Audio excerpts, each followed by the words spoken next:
Hi, BrenTech here, where tech is made simple. So with the recent official release of the Copilot Plus PCs, obviously Microsoft is wanting as many Windows users to upgrade to a Copilot Plus PC. And as you may well know, and as I have been posting, one of the main kind of highlights, for want of a better word, of Copilot Plus PCs is that they will feature the dedicated Copilot key, which replaces the control key to the bottom right of most keyboards on Copilot Plus PCs.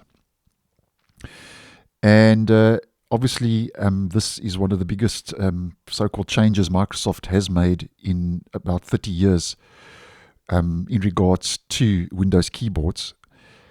And I'll leave a video I've posted on this, a little bit more in-depth video on the Copilot key in the end screen if you'd like some more information.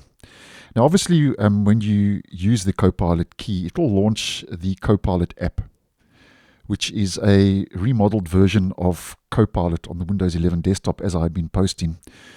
And it launches a progressive web app version of Copilot, which you can then resize, minimize, move, or close just like any other native app on your system.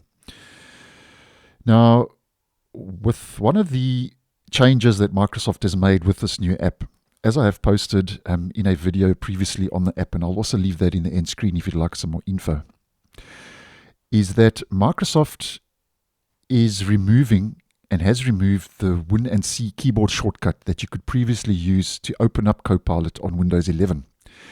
So they've removed the shortcut, and the only way you can on a so-called normal PC is use the taskbar button and icon to launch the new Copilot app.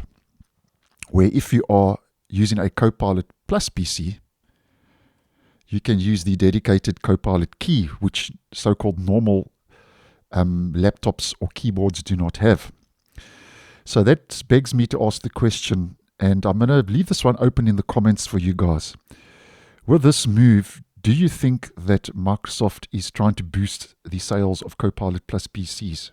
I know it's a small little change, but I think for some it could be quite a significant change. So do you think that they are trying to move you into getting your hands on a Copilot Plus PC with the recent launch? And I thought this was interesting because obviously your so-called normal hardware doesn't feature this Copilot key. Only your Copilot Plus PCs will feature it to obviously have a quick shortcut to launch Copilot. So let me know what you think in the comments, and I'm always open to good constructive comments down below. So thanks for watching, and I'll see you in the next one.